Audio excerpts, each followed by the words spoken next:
کہ حضرت آدم علیہ نبینا علیہ الصلوۃ والسلام کی جو توبہ قبول کی گئی وہ دن 10 محرم الحرام کا تھا۔ حضرت آدم کی جو پیدائش ہوئی، دا برتھ ڈے آف سیدنا آدم علیہ الصلوۃ والسلام، وہ بھی 10 محرم۔ اسی دن انہیں جنت میں بھی داخل کیا گیا۔ اسی دن عرش، کرسی، آسمان، زمین، سورج، چاند، ستارے اور جنت کو پیدا کیا گیا۔ آپ سوچئے کہ بیسکس آف دا ورلڈ جو ہیں وہ 10 محرم والے دن پیدا کیے گئے۔ سیدنا ابراہیم علیہ الصلوۃ والسلام خلیل اللہ ہیں، آپ کا جو برتھ ڈے ہے، آپ کی بھی جو پیدائش کا دن ہے وہ بھی 10 محرم الحرام ہے۔ پھر اسی طرح اسی دن حضرت ابراہیم علیہ الصلوۃ والسلام کو جو آگ سے نجات ملی تھی، جو آگ گلزار بنی تھی، وہ بھی 10 محرم کا دن تھا۔ یہی وہ دن تھا جب حضرت موسیٰ علیہ نبینا علیہ الصلوۃ والسلام اور آپ کی امت کو نجات ملی اور فرعون اپنی قوم سمیت غرق ہوا۔ حضرت سیدنا عیسیٰ روح اللہ علیہ نبینا علیہ الصلوۃ والسلام کی جو پیدائش ہے وہ بھی 10 محرم الحرام کو ہوئی۔ جو حضرت عیسیٰ علیہ الصلوۃ والسلام کو آسمانوں پر اٹھایا گیا ناظرین،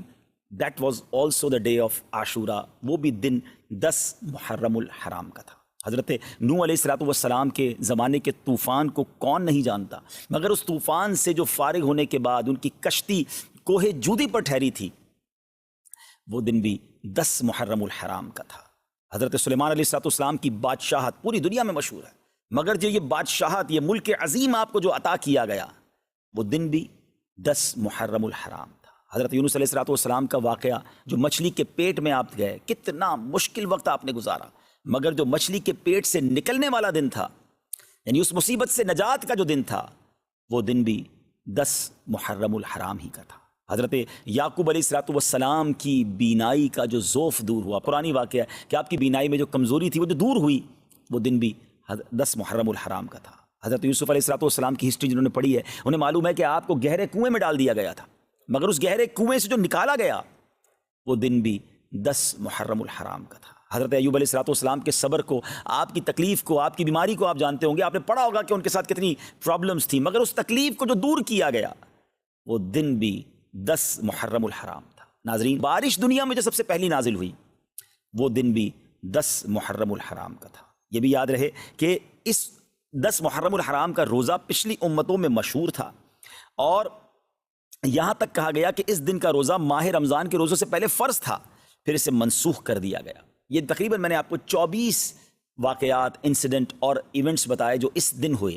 اور 25واں پھر وہ واقعہ امام علی مقام، امام عرش مقام، امام تشنا کا، امام حسین رضی اللہ تعالیٰ عنہ اور آپ کے رفقا کو بھوکا پیاسا رکھ کر کربلا کے میدان میں جو شہید کیا گیا، وہ دن بھی 10 محرم الحرام کا تھا۔ تو اس کا مطلب یہ ہوا کہ اسلامی تاریخ کا تاریخی ترین دن ہے، ہسٹوریکل دن ہے، اور اس دن بہت بڑے بڑے اسلامی واقعات ہوئے۔ اگر کسی کا ذہن ہو تو وہ سوچے کہ اس دن میں اللہ کی رحمت کو کس قدر پکار سکتا ہوں، کس قدر عبادت کر سکتا ہوں۔ جو رب حضرت یوسف کو گہرے کنویں سے نکال سکتا ہے، جو حضرت یونس کو مچھلی کے پیٹ سے نکال سکتا ہے، جو حضرت ایوب کی بیماری کو دور کر سکتا ہے، جو حضرت موسیٰ کے لیے عاشورہ کے دن فرعون سے نجات کے لیے دریائے نیل میں راستے نکال سکتا ہے، وہ رب کریم میری مشکلوں کو بھی دور فرما سکتا ہے، وہ رب کریم میرے لیے بھی رحمت کے دروازے کھول سکتا ہے۔ تو یہ دن ہم نے عبادت میں، رب کو پکارنے میں، اس کی بارگاہ میں التجا کرنے میں گزارنا ہے، اور اس کی بارگاہ میں اسی طرح التجائیں کرنی ہیں، تو انشاءاللہ ضرور کرم ہوگا۔ اب آئیے چلتے ہیں ناظرین، حضرت عیسیٰ علیہ الصلوۃ والسلام کو آسمانوں کی طرف اٹھایا گیا، وہ بھی یہ دن تھا، اور حضرت موسیٰ علیہ الصلوۃ والسلام کو جو فرعونیوں سے نجات ملی، وہ بھی آج کا دن تھا۔ اب ناظرین ہم چلتے ہیں یہ واقعہ، اس سے پہلے میں چاہوں گا کہ جن کے ساتھ یہ واقعہ پیش آیا ان کا مقام کیا تھا، ان کا مرتبہ کیا تھا، ان کا اسٹیٹس کیا تھا۔ کوئی آرڈنری، کوئی نارمل پرسنالٹی نہیں ہے۔ یقیناً صحابہ کرام سبھی ہمارے سروں کے تاج ہیں، مگر امام حسین، آپ تو نبی پاک کے گویا جگر کا ٹکڑا ہیں، اور پیارے آقا علیہ الصلوۃ والسلام کی ایسی ایسی احادیث ہیں کہ ہم سنیں تو ایمان تازہ ہو جاتا ہے، اور اہل بیت کی محبت دل میں اور بڑھ جاتی ہے۔ سید الشہداء سیدنا امام حسین رضی اللہ تعالیٰ عنہ کی ولادت جو ہے وہ 5 شعبان سن 4 ہجری کو مدینہ منورہ میں ہوئی۔ آپ علیہ الصلوۃ والسلام نے آپ کا نام حسین اور شبیر رکھا، آپ کی کنیت ابو عبداللہ اور لقب سبط رسول اللہ، یعنی سبت کہتے ہیں درخت کو، اور جس کی بہت ساری شاخیں ہوں۔ پھر اللہ پاک نے حضرت امام حسین کی نسل کو کتنی برکت دی، اور پوری جو یوں کہی کہ سید صاحبان جو ہے دنیا بھر میں وہ حسنی اور حسینی سید بنے۔ تو یہ ایسا درخت ہے جس کی شاخیں اللہ پاک نے کیسی عطا فرمائی، اور دنیا بھر میں اللہ نے نبی پاک کی گویا نسل مبارک کو ان سے آگے بڑھایا۔ پھر ریحانۃ الرسول، پیارے آقا علیہ الصلوۃ والسلام نے ان کو جنتی نوجوانوں کا سردار قرار دیا، یعنی دونوں کو، حضرت امام حسن امام حسین کو جنتی نوجوانوں کا سردار۔ پیارے آقا علیہ الصلوۃ والسلام ایک اور حدیث پاک میں ارشاد فرمایا، ان ابن عباس من احبہما فقط احبنی ومن ابغضہما فقط ابغضنی، جس نے ان دونوں یعنی امام حسن اور امام حسین رضی اللہ عنہما سے محبت کی، پیارے آقا فرماتے ہیں اس نے مجھ سے محبت کی، اور جس نے ان سے عداوت کی، ان سے دشمنی کی، وہ ایسا ہے جیسا اس نے مجھ سے دشمنی کی۔ ناظرین ذرا غور کیجئے، میرے آقا علیہ الصلوۃ والسلام ان کو اپنے پھول کہا کرتے، اور روایتوں میں آتا ہے باقاعدہ پھولوں کی طرح انہیں اسمیل بھی کیا کرتے، انہیں سونگھا بھی کرتے، انہیں چوما بھی کرتے۔ یہ وہ شخصیات ہیں جنہوں نے نبی پاک کے مبارک کاندھوں پہ سواری کی، اس لیے ان کو راکب دوش مصطفیٰ کہا جاتا ہے، یعنی جنہوں نے نبی پاک کے کاندھے پر سواری کی۔ پیارے آقا سجدے میں جاتے تو یہ شہزادے نبی پاک کی مبارک کاندھے پر آ جاتے، نبی پاک سجدہ طویل فرما دیتے، نبی پاک انہیں چوما کرتے۔ ایک اور میں خوبصورت بات بتاؤں، امام حسین، اندازہ ہو کہ وہ شخصیت کیسی ہے کہ امام حسین رضی اللہ عنہ وہ ہیں کہ دیکھیں ہمارے یہاں کوئی بچہ پیدا ہو، ہم سب سے پہلے کیا کرتے ہیں، کسی بزرگ کو ڈھونڈتے ہیں، کسی عالم دین کو ڈھونڈتے ہیں کہ کان میں ذرا اذان بھی دے دیں اور کوئی گٹی دے دیں، تہنیک کہلاتی ہے وہ، کہ وہ کوئی چیز میٹھی چٹا دیں یا کھجور چبا کے چٹا دیں، شہد چٹا دیں، تاکہ ابتدا اچھی ہو، اسٹارٹ اچھی ہو۔ اچھی بات ہے، کرنا چاہیے، سنت بھی ہے۔ پیارے آقا علیہ السلام کی بارگاہ میں صحابہ لے کر آتے تھے، مگر آپ کو پتہ ہے کہ امام حسین رضی اللہ عنہ کی اسٹارٹ کیسے ہوئی کہ جب آپ پیدا ہوئے نا تو نبی پاک علیہ السلام نے اپنی مبارک زبان امام حسین کے منہ میں دے دی۔ ٹرائی ٹو انڈرسٹینڈ، ناظرین ذرا سمجھیے کہ یعنی ان کی جو ابتدا ہے وہ نبی پاک کا لعاب دہن ہے۔ اچھا اذان دینے کے لیے ہم کسی بزرگ کو بلاتے ہیں، امام حسین کے کانوں میں اذان کس نے دی؟ اللہ کا نام لیا اور آواز تھی حبیب خدا کی، یعنی پیارے آقا علیہ السلام نے امام حسین رضی اللہ عنہ کی کان میں اذان دی۔ محبت کا لیول دیکھیے کہ ایک بار نبی پاک علیہ السلام کے مبارک صاحبزادے حضرت ابراہیم رضی اللہ عنہ نبی پاک کی گود میں ہیں، اور گود میں دوسرے حصے پر امام حسین بیٹھے ہیں، جبریل امین آتے ہیں، عرض کرتے ہیں حضور دونوں میں سے ایک کو سلیکٹ کر لیں۔ اللہ دونوں میں سے ایک کو آپ سلیکٹ کر لیں، دونوں میں سے کوئی ایک رہے گا اور ایک نے دنیا سے جانا ہے، اب آپ کی چوائس ہے۔ نبی پاک کو گویا یہ اختیار دیا گیا۔ اب ذرا غور کیجیے، اپنا بیٹا ہے حضرت ابراہیم نبی پاک کے اپنے صاحبزادے ہیں، آپ نے دل میں خیال فرمایا یا فرمایا کہ اگر ابراہیم جاتے ہیں تو مجھے تکلیف ہوگی، لیکن اگر حسین چلے جاتے ہیں تو میرے ساتھ ساتھ فاطمہ کو، مولا علی کو بھی تکلیف ہوگی رضوان اللہ تعالیٰ علیہ مجمعین۔ نبی پاک نے امام حسین کو گویا سلیکٹ کیا۔ کچھ دنوں کے بعد حضرت ابراہیم جو نبی پاک کے اپنے صاحبزادے ہیں رضی اللہ تعالیٰ عنہ، ان کا وصال ہو گیا، اور پیارے آقا علیہ السلام امام حسین کو دیکھ کر کہا کرتے تھے یہ میرا وہ بیٹا ہے کہ جس کے لیے میں نے اپنا بیٹا قربان کیا ہے۔ اللہ اکبر، ذرا سوچئے، میرے آقا کی ایسی والہانہ محبت ہو تو پھر ہم کیوں نہ اس گھرانے سے محبت کریں، ہم کیوں نہ اپنا سب کچھ امام حسین اور ان کی آل پر قربان کر دیں۔ یہ کیسا گھرانہ ہے؟ اعلیٰ حضرت امام اہل سنت سے پوچھئے نا، آپ کہتے ہیں کیا بات رضا اس چمنستان کرم کی، فرماتے ہیں ایسا کرم کا چمنستان ہے، ایسا کرم کا باغ ہے، کیا بات رضا اس چمنستان کرم کی، زہرا ہے کلی جس میں حسین اور حسن پھول۔ کیا بات رضا اس چمنستان کرم کی، کیا بات رضا اس چمنستان کرم کی، کیا بات رضا اس چمنستان کرم کی، زہرا ہے کلی جس میں حسین اور حسن پھول، زہرا ہے کلی جس میں حسین اور حسن پھول۔ اب امید ہے کہ سچی بات تو یہ ہے کہ پھر بھی ہماری اوقات بھی نہیں ہے، ہماری اوقات کیا ہے کہ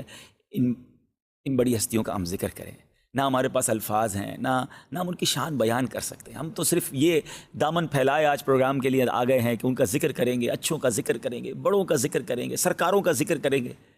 تو ہماری جھولیاں بھی بھر دی جائیں گی۔ اعلیٰ حضرت کہتے ہیں نا کہ کیسے آقاؤں کا بندہ ہوں رضا، بول بالے میری سرکاروں کے، اللہ ان کے صدقے ہماری مغفرت فرما دے۔ ہم قابل بھی نہیں ہیں، ہم شہدائے کربلا کا، امام حسین کا، گھرانہ مصطفیٰ کا ہم کیا ذکر کریں؟ بس ہم تو خیرات لینے آئے ہیں کہ ان کا ذکر کریں گے تو ہماری جھولیاں بھر دی جائیں گی۔ تو اب امام حسین رضی اللہ تعالیٰ کے بچپن، ابھی جب آپ کی ولادت ہوئی ہے نا، تو حضرت ام الفضل فرماتی ہیں کہ ایک روز میں نبی پاک علیہ السلام کی خدمت میں حاضر ہوئی، میں نے دیکھا کہ امام حسین نبی پاک علیہ السلام کی گود میں ہیں، اور میں کیا دیکھتی ہوں کہ پیارے آقا کے چشمان کرم سے آنسوؤں کی جھڑی لگی ہوئی ہے۔ ام الفضل کہتی ہیں کہ حضور میرے ماں باپ آپ پر قربان، حضور یہ حالت کیوں ہے، کیا وجہ ہے؟ نبی پاک علیہ السلام نے فرمایا کہ ابھی ابھی جبریل امین میرے پاس آئے، انہوں نے خبر فرمائی کہ میری امت اس فرزند کو قتل کرے گی۔ میں نے کہا کیا اس کو، یعنی امام حسین کو؟ فرمایا ہاں، اور میرے پاس اس کے مقتل کی سرخ مٹی بھی لائے۔ یعنی جبریل امین نے یہ خبر امام حسین کے بچپن میں ہی دے دی کہ یہ شہید بھی ہوں گے، اور جس مقام پر شہید ہوں گے اس کی مٹی بھی پیارے آقا کو دکھائی گئی۔ ایک اور روایت سنیے، ابو نعیم نے نجی حضرمی سے روایت کی کہ وہ سفر صفین میں حضرت مولا علی شیر خدا کرم اللہ تعالی وجہ الکریم، جو حضرت امام حسین کے والد محترم ہیں، کہتے ہیں ہم ان کے ساتھ تھے، جب نینوا کے قریب پہنچے جہاں حضرت یونس علیہ السلام کا مزار اقدس ہے، تو مولا علی کرم اللہ تعالی وجہ الکریم نے ندا کی کہ اے ابو عبداللہ فرات کے کنارے ٹھہرو۔ میں نے عرض کی کس لیے؟ فرمایا نبی کریم علیہ السلام نے فرمایا کہ جبریل امین نے مجھے خبر دی ہے کہ امام حسین رضی اللہ تعالیٰ عنہ فرات کے کنارے شہید کیے جائیں گے، اور مجھے وہاں کی ایک مشت مٹی بھی دکھائی۔ اسی طرح مولا علی کے ہمراہ ایک اور بزرگ کہتے ہیں کہ ہم ساتھ تھے تو امام حسین رضی اللہ تعالیٰ کی جہاں آج قبر منور ہے اس کے مقام پر پہنچے، مولا علی نے پہلے ہی بیان کر دیا کہ یہاں ان کے اونٹ بندھیں گے، یہاں شودا کے اونٹ بندھیں گے، یہاں ان کے کجاوے رکھے جائیں گے، یہاں ان کے خون بہیں گے، اور جوانان آل محمد صلی اللہ علیہ وسلم اس میدان میں شہید ہوں گے، آسمان و زمین ان پر روئیں گے۔ میرے پیارے اسلام بھائیو، یہاں چلے میں پہلے تو ذرا یہ بتاؤں کہ فرات نہر ہے بڑی زبردست، آج بھی جو کربلا جاتے ہیں ان کو پتہ ہے، مگر فرات کا کنارہ تھا، مگر ان ظالموں نے پانی نہ پینے دیا اور پیاسا ہی ان کو دنیا سے جانا پڑا۔ وہ مولانا حسن رضا خان صاحب کا شعر ہے نا کہ آپ فرماتے ہیں کہ اے فرات تو خاک میں مل جا، تجھے اہل بیت کے نوجوانوں کی سوکھی زبانیں نظر نہ آئیں۔ خشک ہو جا خاک ہو گئے، خاک میں مل جا پورا، خشک ہو جا خاک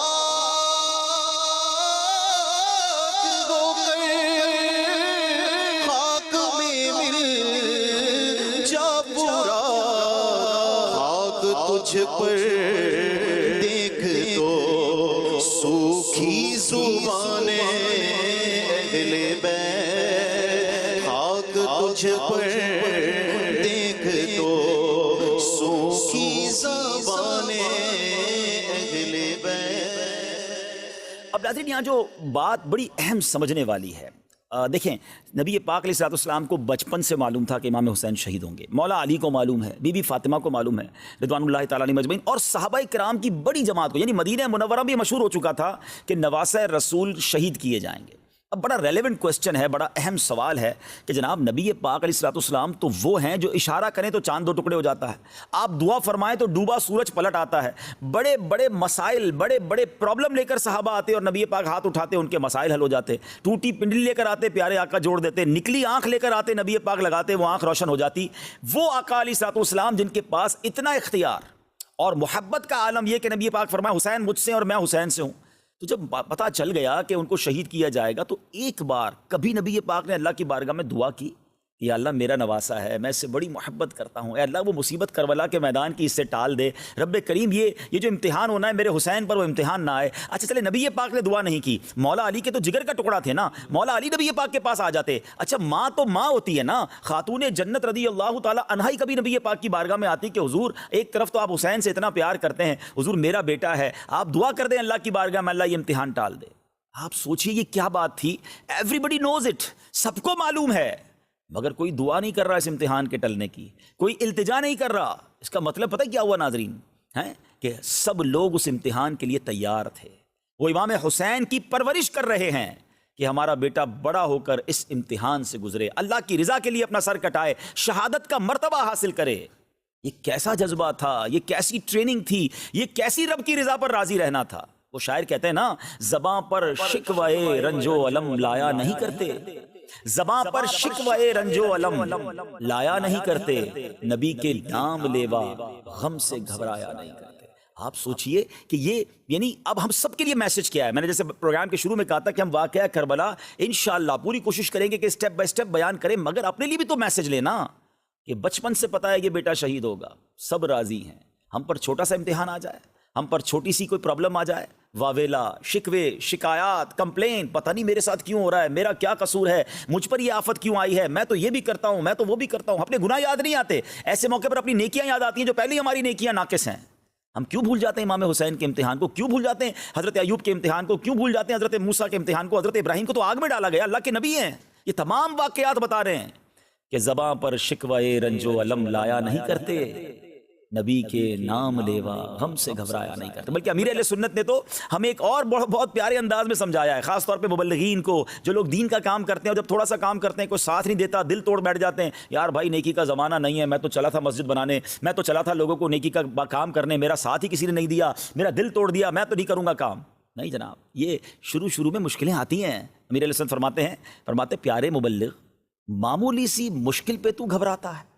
پیارے مبلغ معمولی سی مشکل پہ تو گھبراتا ہے، دیکھ حسین نے دین کی خاطر سارا گھر قربان کیا۔ تو سمجھے نا کہ یہ قربانیاں دے کر دین پھیلا ہے، تو ہمارے ساتھ بھی پرابلمز آئیں گے۔ بہت خوبصورت جملہ ہم نے اپنے نگران شورا سے سنا ہے، وہ فرماتے ہیں کہ زندگی کی گاڑی مسائل کے پہیوں پہ چلتی ہے، مسائل آئیں گے، پرابلمز آئیں گی، یہ ہمیں ٹیسٹ کیا جاتا ہے، یہ ہمارا امتحان لیا جاتا ہے۔ تو کربلا کے اس واقعے سے خاص طور پہ بچپن میں جو نبی پاک کو امام حسین کے بچپن میں معلوم تھا یہ شہید ہوں گے، مگر دیر از نو کمپلین، یہ سبق دے رہا ہے ہم سب کو کہ اگر آ جائے کوئی مشکل، یا اللہ ہم تیری رضا پر راضی ہیں، اے اللہ ہمیں اس مشکل، دعا کرنے میں حرج نہیں ہے، لیکن واویلا نہیں، شکوہ نہیں، کمپلین نہیں، سب لوگوں کو بتانے کا کیا فائدہ ہے؟ مزہ پتہ ہے کیا ہے؟ اچھا ایک جملہ آپ نے سنا ہوگا، صبر جمیل کرتے نا، اللہ آپ کو صبر جمیل عطا فرمائے، صبر جمیل پر اجر عظیم عطا فرمائے۔ کبھی کسی کو پوچھ لے ذرا صبر جمیل کا معنی کیا ہے؟ میں آپ سے پوچھتا ہوں، جی مدنی چینل کے ناظرین، میں آپ سے پوچھ رہا ہوں، صبر جمیل کس کو کہتے ہیں؟ یہ کسی جمیل بھائی کا صبر نہیں ہے، اس کی ڈیفینیشن یہ ہے، اس کی تعریف یہ ہے کہ ایک بندہ ہے جو پرسکون ہے، کوئی پرابلم نہیں ہے، اور ایک اس کے برابر میں بندہ وہ بیٹھا ہے جو بڑی تکلیف میں ہے، مگر دونوں کو دیکھ کر پتہ نہ چلے کون مشکل میں ہے، میرا چہرہ بھی نہ بتائے کہ اندر کتنا درد ہے، اندر کتنی تکلیف ہے، کیونکہ میں جانوں میرا رب جانے۔ ہاں مزہ یہ، یعنی صبر اس کا نام ہے، صبر جمیل اس کا نام ہے کہ کسی کو پتہ نہ چلے۔ وہ شاعر کہتے ہیں نا، کسی کا احسان کیوں اٹھائیں، کسی کو حالات کیوں بتائیں، تم ہی سے مانگیں گے تم ہی دو گے، تمہارے در سے ہی لو لگی ہے۔ کسی کا احسان کیوں اٹھائیں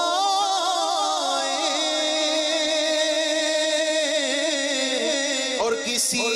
کو حالات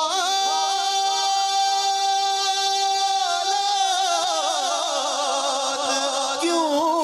بتائیں، تم ہی سے مانگیں کہ تم ہی دو گے، آقا تم ہی سے مانگیں کہ تم ہی دو گے، تم ہی سے مانگیں کہ تم ہی دو گے، تمہارے در سے ہی لو لگی ہے، یہ سب تمہارا کرم ہے۔ امید ہے کہ میں اللہ کرے کہ یہ پیغام لینے میں ہم کامیاب ہو جائیں کہ امتحان آئیں گے، مشکل آئے، ابھی بھی ہو سکتا ہے آپ کسی مشکل میں ہوں، کسی پریشانی میں ہوں، بیماری میں ہوں، قرضے میں ہوں، ٹینشن میں ہوں، کربلا والوں کو یاد کریں اور اللہ کی رضا پر راضی رہیں۔ ان اللہ مع الصابرین، انشاءاللہ اس کی رحمت ساتھ ہوگی، سب بہتر ہو جائے گا۔ اب چلتے ہیں ناظرین، اب یہ واقعہ پہلے تو آپ نے مقام امام حسین سن لیا، بچپن سے ہی سب کو معلوم ہے اور اسی امتحان کی تیاری ہو رہی ہے۔ حضرت امیر معاویہ رضی اللہ تعالیٰ رجب 60 ہجری میں بمقام دمشق میں، یعنی دمشق میں آپ کا انتقال ہوا۔ آپ کے پاس نبی پاک علیہ السلام کے بڑے پیارے تبرکات تھے، آپ کے پاس پیارے آقا کا ازار شریف، ردائے یعنی چادر اقدس تھی، قمیض مبارک تھا، موئے مبارک تھے، نبی پاک کے مبارک ناخن تھے، اور آپ نے یہ وصیت کی تھی کہ مجھے نبی پاک علیہ السلام کی ازار شریف، نبی پاک کی چادر مبارک اور قمیض اقدس میں کفن دیا جائے، اور میرے ان اعضاء پر جن پر سجدہ کیا جاتا ہے پیارے آقا کے موئے مبارک اور ناخن کے تراشے رکھ دیے جائیں، اور مجھے ارحم الراحمین کے رحم و کرم پر چھوڑ دیا جائے۔ یہ عشق رسول تھا حضرت امیر معاویہ کا، اور خاص طور پہ تبرکات سے جو انہیں پیار تھا۔ صحابی رسول ہیں، کاتب وحی ہیں، یہ رہتی دنیا کے لیے میسج ہے کہ تبرکات سے صحابہ کا بھی پیار تھا۔ اگر آج امت کا پیار ہے تو اس میں تو بہت اچھی بات ہے۔ اچھا، لیکن اب ان کا بیٹا کور باطن یزید پلید، اس بدبخت نے یہ نہ دیکھا کہ میرے والد تو نبی پاک علیہ السلام کے تبرکات سے بھی پیار کر رہے ہیں، ان کے ناخن مبارک، ان کے موئے مبارک کو دل و جان سے عزیز رکھ رہے ہیں، اور اس ظالم نے جگر گوشہ بطول نبی پاک کے سب جسم کا حصہ ہے امام حسین، ان کے ساتھ ظلم کیا، ان کے ساتھ زیادتی کی۔ وہ کہتے ہیں نا کہ جس کے نصیب پھر جائیں، جس کے اندر بدبختی لکھی ہوئی ہو، تو اس سے بہت بڑے بڑے گناہ ہوتے ہیں۔ اچھا، یہاں میں ایک چھوٹی سی بات کر کے پھر مزید آگے کی طرف چلوں گا کہ ہمیشہ ایک فارمولہ یاد رکھیں کہ کبھی بھی کسی کے بچے کی غلطی کی وجہ سے، کسی کے بچے کے برے عمل کی وجہ سے اس کے والد کو برا بھلا یا کرٹیسائز گھر والوں کو نہیں کیا جائے گا۔ اگر یہ فارمولہ بنا لیا جائے تو پھر تو حضرت آدم علیہ السلام